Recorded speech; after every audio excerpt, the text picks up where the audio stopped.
Mes amis, bien le bonjour. Quand on est dans une situation difficile et qu'on se sent menacé par quelqu'un, un conjoint par exemple, eh bien le réflexe c'est d'appeler la police. Sauf que parfois celui qui nous menace est un flic. C'est cette histoire très particulière que je vais vous raconter aujourd'hui. Rapidement avant de commencer, le message du sponsor qui sponsorise cette vidéo, qui sponsorise ce canal et qui lui permet d'exister. Il s'agit de CyberGhost VPN. Alors CyberGhost VPN, c'est 38 millions d'abonnés à travers le monde. Ils ont de très bons avis sur, j'ai été voir, sur Trustpilot. Ils permettent, avec un client qui marche sur macOS, Windows, Android, télévision, tout ça, ils permettent de sécuriser, chiffrer vos connexions à travers un tunnel. Et puis, entre autres choses, ça permet d'accéder par exemple à 35 services payants qui sont géo-restreints. Par exemple, Disney+, Prime Video sur Amazon, Netflix pour ne pas le citer. Ça permet d'accéder à tous ces services-là sans prise de tête parce que souvent, il y a des bouquets ou des canaux en français ou autres qui sont restreints géographiquement. Donc par le biais de ce système de CyberGhost VPN, on peut aller directement ou donner l'impression qu'on est en France, peu importe où qu'on soit. Et en fait, pas seulement en France, on peut changer de pays comme on le souhaite. Donc, voilà, je vous donne plus de détails dans un lien que je vais coller sous la vidéo, qui vous permet d'avoir 4 mois gratuits à la fin de votre abonnement, et puis aussi une bonne réduction de 83%. Vous avez aussi une garantie de 45 jours satisfait ou remboursé, donc prenez aucun risque. Nous sommes à Griffin, en Géorgie, État américain. Ne cherchez pas Griffin sur une carte, c'est introuvable. C'est une petite ville de 24 000 habitants. Tout le monde connaît tout le monde et on vit un petit peu à la traditionnelle. Ça veut dire que à Griffin, vous n'allez pas avoir des adolescents de 38 ans, ni de papa qui changent les couches à 55 ans. Les gens là-bas se marient très tôt, fondent une famille, font beaucoup d'enfants et restent ensemble jusqu'à ce que la mort les sépare. Dans ce contexte, on a un couple de jeunes gens, on a Jessica, 19 ans, et on a Matthew Boyton, son mari. Il a 20 ans. Et ils ont déjà, à leur âge, ils ont déjà 2 enfants. Il faut savoir que à ces âges-là, on peut avoir un enfant en janvier et un autre en décembre. Le système fonctionne toujours très bien. Ce qui ne fonctionne pas, c'est leur couple. Et ils ont été mariés très tôt, trop tôt probablement, parce que souvent quand la maturité n'est pas là, les gens signent, font la fête, il y a des robes blanches, les amis, la famille. Et finalement, quand ils se réveillent, ils réalisent que ils ont des responsabilités qui les dépassent et ils se demandent ce qu'ils ont fait, puis ils n'ont envie que d'une chose, s'arracher de là. Ces jeunes gens, malgré leur âge et leurs 2 enfants, sont déjà en pleine bataille pour le divorce. Il n'y a pas encore de dossier de divorce, il n'y a pas encore vraiment de procédure, mais il y a eu des mots avec des avocats de part et d'autre. Ils veulent divorcer. En particulier Jessica, la femme, elle est très motivée.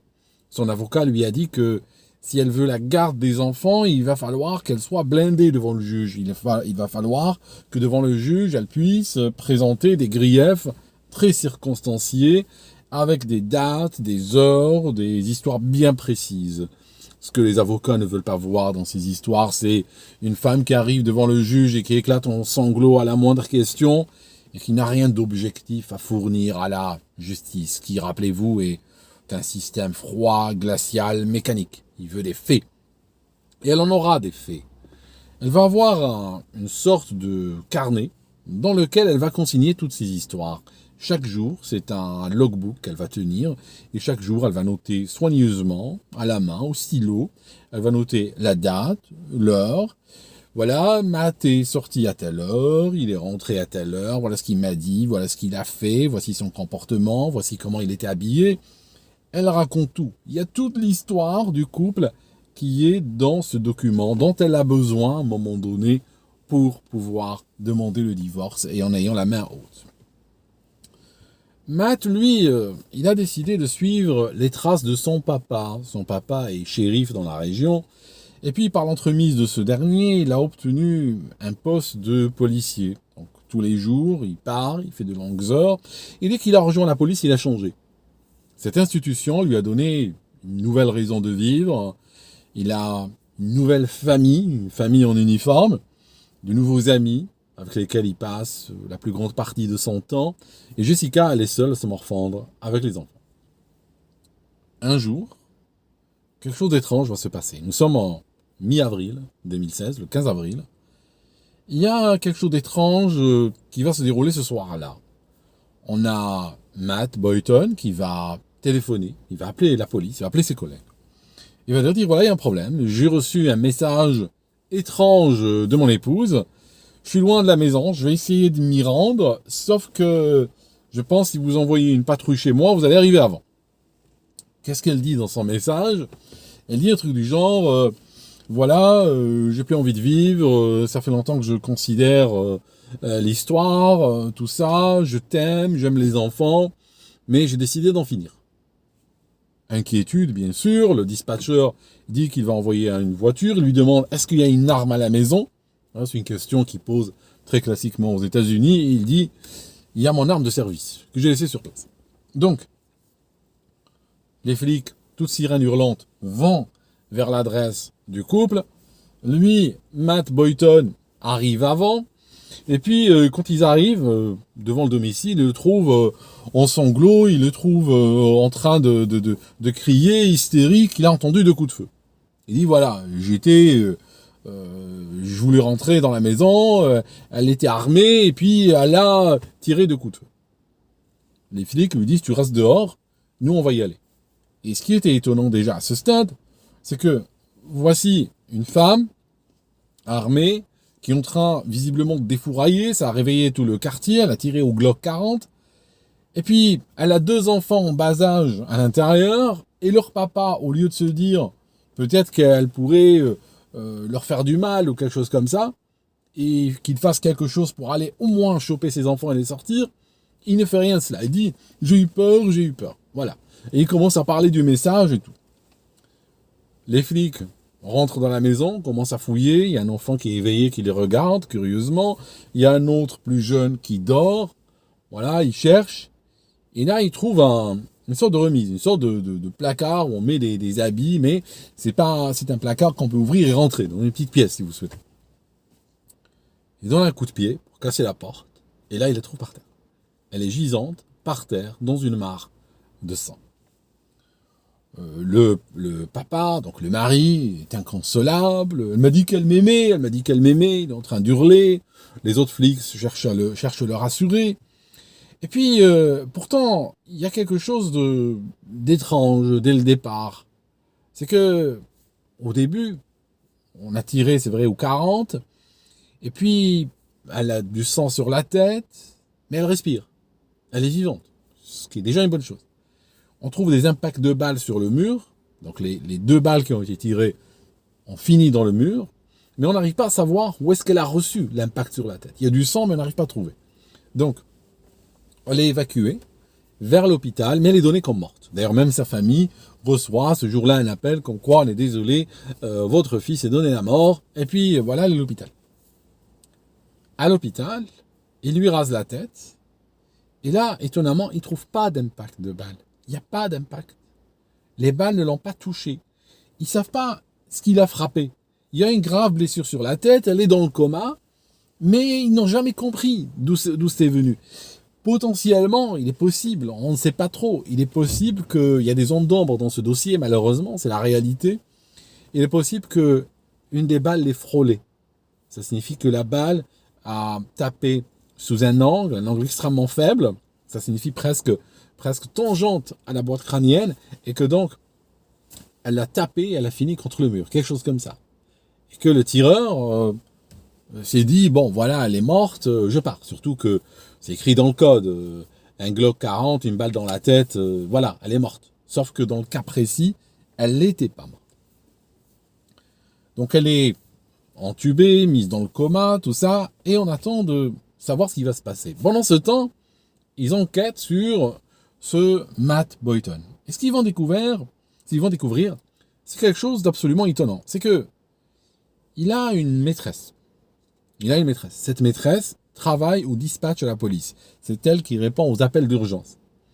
Et ils ont commencé à sortir ensemble pratiquement depuis qu'il a rejoint les forces de police. Et d'ailleurs, c'est pour ça qu'il était assez rarement à la maison. Et son épouse, d'ailleurs, était très contente qu'il ait une maîtresse. Elle le savait, elle avait découvert.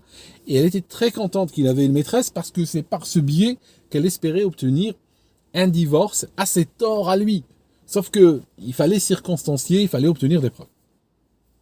Il y a un truc étonnant, c'est que elle lui envoie un message, ce message extrêmement inquiétant.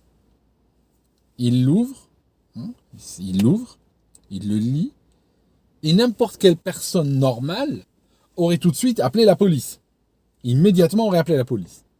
Lui, qu'est-ce qu'il va faire? Il va continuer, parce que tout ça reste dans les logs d'un téléphone. Quand un téléphone, il y a des logiciels aujourd'hui de police capables de prendre un téléphone, un iPhone ou autre, pomper complètement les données et savoir seconde par seconde ce que l'utilisateur a fait. Il a démarré telle application, fermé telle application, il a ouvert tel message, fermé tel message, répondu à celui-ci. Et donc, ce qu'ils vont constater, c'est que il lit le message de sa femme, le ferme, va sur un message qui a été envoyé par sa copine, sa maîtresse, elle lui a envoyé une blague, il a lu la blague, et il a répondu LOL. Et c'est seulement après avoir fait ça qu'il a appelé la police. Donc c'est quand même étonnant, parce que toute personne qui est émue par une urgence sincère n'aurait pas eu ce comportement. Ben lui, il l'a eu.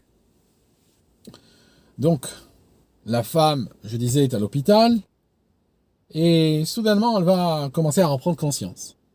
Donc elle va parler. La police arrive pour l'entendre, et là elle leur dit il s'est passé quoi? J'ai eu un accident de voiture. Et là, gros problème, gros pépin, elle se rappelle de rien. Elle se rappelle pas. Elle se rappelle pas ce qui s'est passé ce jour-là. Elle leur dit, je sais pas, j'ai un trou noir, je suis à l'hôpital, là, je comprends pas comment je suis arrivé. Et elle avait pensé, elle avait deviné, ou vu qu'elle avait un coup sur la tête, elle s'est dit, j'ai dû prendre la voiture et morfler dans un carrefour ou autre, et puis voilà, je suis là. Le problème, c'est que la police n'a pas son témoignage à elle, parce que voilà, c'est trop tard. Elle a tout oublié. Il faut savoir aussi une chose, que la police, au niveau de l'enquête, n'a pas fait du bon travail, c'est-à-dire qu'il y a eu des suppositions. Pensez qu'on est dans une petite ville, c'est vrai que la police a été très très critiquée dans ce dossier, mais on pense qu'on est dans une petite ville, on n'a pas nécessairement la police la plus expérimentée, la plus compétente avec ce genre d'histoire. Rappelez-vous l'affaire Villemin en France. Pourquoi l'affaire Villemin a pris les proportions qui étaient les siennes? C'est parce que on n'a jamais pu trouver une explication, parce que la police a complètement salopé l'enquête dès le début. Et en faisant cela dès le début, ils ont raté toutes les opportunités de pouvoir loger le coupable. Eh bien, c'est pareil dans cette histoire. Par exemple, ils n'avaient pas analysé, parce qu'il y a le test de la paraffine pour savoir qui a tiré sur qui. Quand on tire avec un pistolet, surtout un pistolet puissant comme celui-là, ça laisse des traces de poudre sur la main, même si elles ne sont pas parfois visibles, elles sont détectables. Ça laisse des traces de poudre sur les habits. Et donc, sur les mains, on va trouver ça que sur les mains du tireur, pas sur les mains de la victime. Donc il aurait fallu faire le test de la paraffine sur la femme et aussi sur le mari. Ça n'a été fait ni sur l'un ni sur l'autre. Il aurait fallu faire l'inventaire des armes possibles dans la maison, et en particulier dans cette remise où elle était. Sauf que ils l'ont pas fait. Parce que quand ils l'ont vu par terre, ils ont vu le flingue qui était dessous, ils ont supposé qu'elle s'était tirée dessus avec ce flingue. Donc ils n'ont pas cherché d'autres armes, ils ont fait, c'est une enquête qui a avancé toujours avec des suppositions. On suppose l'évidence, et puis on conserve pas la scène, on prend pas assez de photos, on fait pas l'inventaire, de sorte que plus tard, quand on réalise que finalement c'est fourvoyé, c'est trop tard, les éléments n'existent plus. Ils sont plus là pour qu'on puisse refaire l'enquête. En tout cas, cette femme se réveille et leur dit, je me rappelle plus du jour où j'ai été attaqué, où ceci est arrivé. Mais ils lui disent, vous vous rappelez des jours d'avant? Vous vous rappelez des jours? Elle dit, oui, bien sûr, je me rappelle avec précision des jours d'avant. Je me rappelle pas de ce jour-là, mais avant, je me rappelle. Est-ce qu'avant, vous vous rappelez que vous vouliez mettre fin à vos jours? Absolument non. j'étais pas du tout dans une logique de mettre fin à mes jours. Il lui montre ce carnet, le carnet qu'ils ont trouvé. Est-ce que vous le reconnaissez? Oui, c'est mon carnet, j'ai consigné tout ça. Je me rappelle avoir tout écrit, sauf qu'il manque 2 pages. Et effectivement, il y a 2 pages qui ont été arrachées. Et une main qui a arraché 2 pages. Il lui montre le message, le texte qu'elle a envoyé. Elle dit non, c'est pas moi, j'aurais jamais écrit ça. L'une des raisons pour lesquelles j'aurais jamais écrit ça, c'est que c'est écrit je t'aime à la fin. Or, elle dit je le déteste profondément depuis très très longtemps. Et je travaillais à obtenir un divorce et on s'entendait pas. Et franchement, tout est possible, sauf que je lui écrive je t'aime. Donc, c'est pas possible que je lui écrive ça. Elle continue sa convalescence à l'hôpital. Le mari, en attendant, qu'est-ce qu'il va faire? Il va aller devant la justice et obtenir qu'elle revienne pas à la maison, qu'elle voit pas les enfants. Eh ben, tout simplement, il va dire au juge, écoutez, les enfants étaient là à la maison, elle a sorti un flingue, elle a commencé à tirer à tout va, tout ça.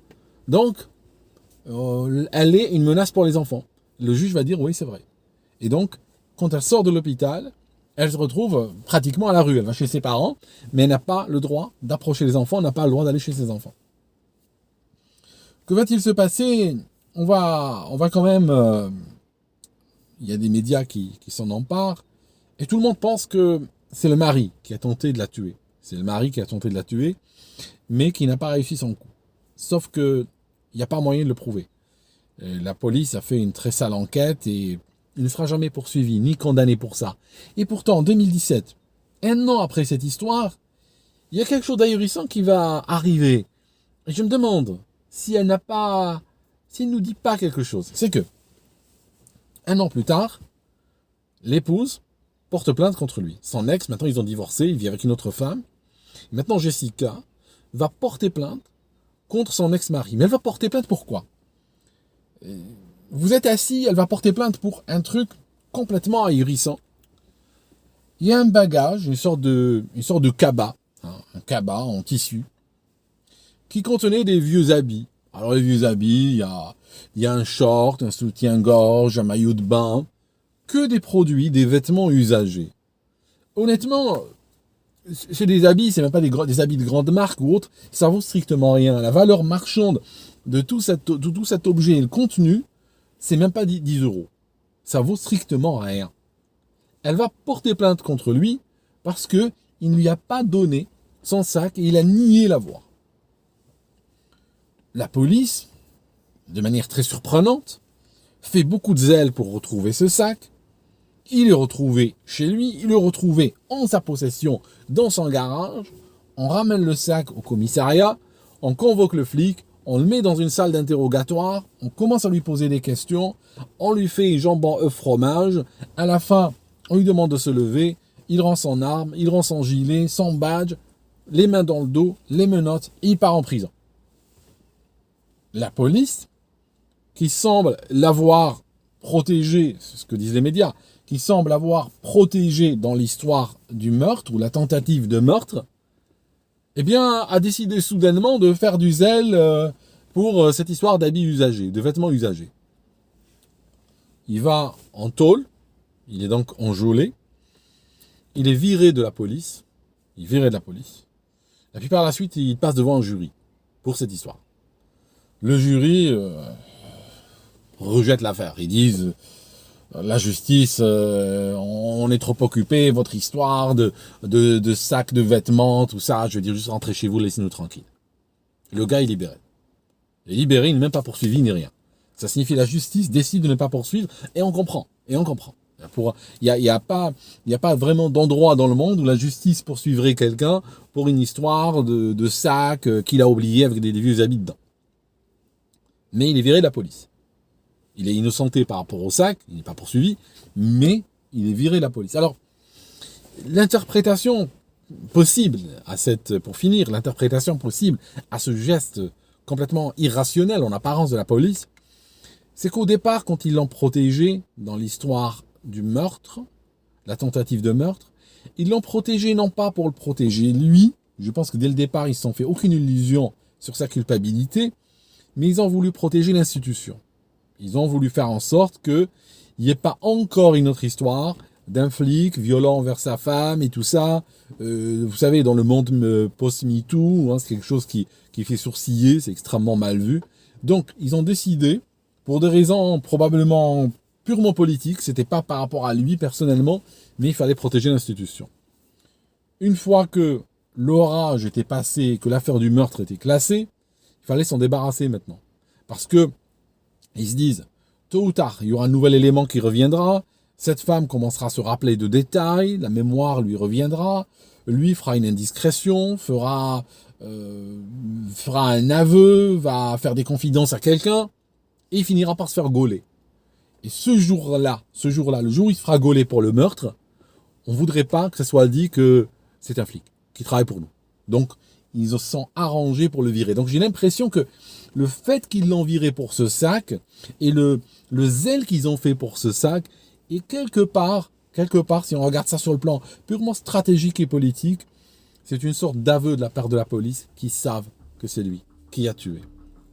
Merci mes amis d'avoir regardé cette vidéo jusqu'ici. Dans le descriptif, vous allez trouver, et dans le post épinglé, vous allez trouver le lien vers CyberGhost VPN, le sponsor de cette vidéo. Je vous invite à cliquer dessus et puis on se voit dans une prochaine histoire. À très bientôt.